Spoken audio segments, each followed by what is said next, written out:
የማቴዎስ ወንጌል ምዕራፍ 14 በዚያ ወራትም የገሊላው ንጉሥ ሄሮድስ የጌታችን ኢየሱስን ዝና ሰማ። ሎሌዎቹንም ይህ መጥምቁ ዮሐንስ ነው፣ እርሱ ከሙታን ተለይቶ ተነስቷል፣ ስለዚህ በእርሱ ተአምራት ይደረጋል አላቸው። እርሱም ሄሮድስ በወንድሙ በፊልጶስ ሚስት በሄሮድያዳ ምክንያት ዮሐንስን አስይዞ በእስር ቤት አግዞት ነበርና፣ ዮሐንስም እርሱ ላንተ ትሆን ዘንድ አይገባህም ይለው ነበር። ሊገድለውም ወዶ ሳለ ሕዝቡን ይፈራቸው ነበር፣ ዮሐንስን እንደ ነቢይ ያዩት ነበርና። የሄሮድስም የልደቱ ቀን በሆነ ጊዜ የሄሮድያዳ ልጅ በመካከላቸው ዘፈነችለት፣ ሄሮድስንም ደስ አሰኘችው። ስለዚህ የምትለምነውን ሁሉ ሊሰጣት ማለላት።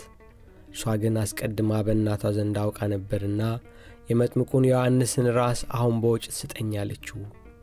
ንጉሡም አዘነ። ነገር ግን ስለ መሐላው አብረውት በማዕድ ተቀምጠው ስላሉት ሰዎች ይሰጧት ዘንድ አዘዘ።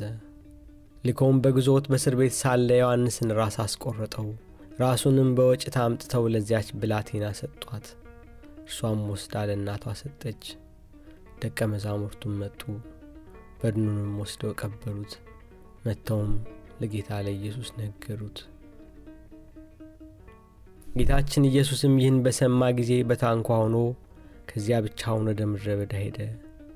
ሕዝቡም ሰምተው ከየመንደሩ በእግር ተከተሉት። በወጣም ጊዜ ብዙ ሰዎች አይቶ አዘነላቸው፣ ድውዮቻቸውንም አዳነላቸው። በመሸም ጊዜ ደቀ መዛሙርቱ ወደ እርሱ ቀርበው ቦታው ምድረ በዳ ነው፣ ሰዓቱም አልፏል፣ ወደ መንደር ገብተው ምግባቸውን ይገዙ ዘንድ ሕዝቡን አሰናብታቸው አሉት። ጌታችን ኢየሱስም እንደ ራባቸው ሊሄዱ አይገባም፣ እናንተ የሚበሉትን ስጧቸው እንጂ አላቸው።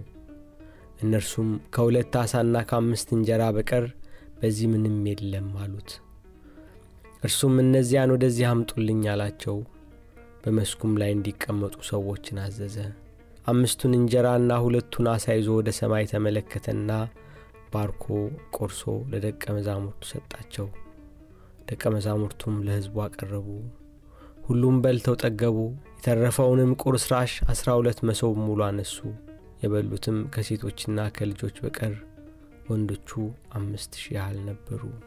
ያን ጊዜም ሕዝቡን እስኪያሰናብት ድረስ ደቀ መዛሙርቱ በታንኳ ገብተው ወደ ባህር ማዶ ቀድመውት ይሄዱ ዘንድ ግድ አላቸው። ከዚያም በኋላ ሕዝቡን አሰናብቶ ሊጸልይ ብቻውን ወደ ተራራ ወጣ። በመሸም ጊዜ ብቻውን በዚያው ነበረ። ታንኳው ግን እነሆ በባህሩ መካከል ነበር፣ ከማዕበሉም የተነሳ ይታወክ ነበር፣ ነፋስ ከፊቱ ነበርና። ከሌሊቱም በአራተኛይቱ ክፍለ ሰዓት ጌታችን ኢየሱስ በባህር ላይ እየሄደ ወደ እነርሱ መጣ። ደቀ መዛሙርቱም በባህር ላይ ሲሄድ ባዩት ጊዜ ምትሃት ነው ብለው ደነገጡ፣ ከፍርሃትም የተነሳ ጮኹ። ወዲያውም ጌታችን ኢየሱስ አይዟችሁ እኔ ነኝ አትፍሩ አላቸው። አቤቱ አንተስ ከሆንክ በውሃው ላይ ወደ አንተ እንድመጣ አዘዘኝ አለው። እርሱም ና አለው። ጴጥሮስም ከታንኳ ወርዶ ወደ ጌታችን ኢየሱስ ሊደርስ በውሃው ላይ ሄደ። ነገር ግን ነፋሱ በርቶ ባየ ጊዜ ፈራ፣ ሊሰጥምም ጀመረ። ያን ጊዜም አቤቱ አድነኝ ብሎ ጮኸ። ወዲያውም ጌታችን ኢየሱስ እጁን ዘርግቶ ያዘውና አንተ እምነት የጎደለህ ለምን ተጠራጠርክ አለው። ወደ ታንኳም በወጣ ጊዜ ወዲያው ነፋሱ ጸጥ አለ።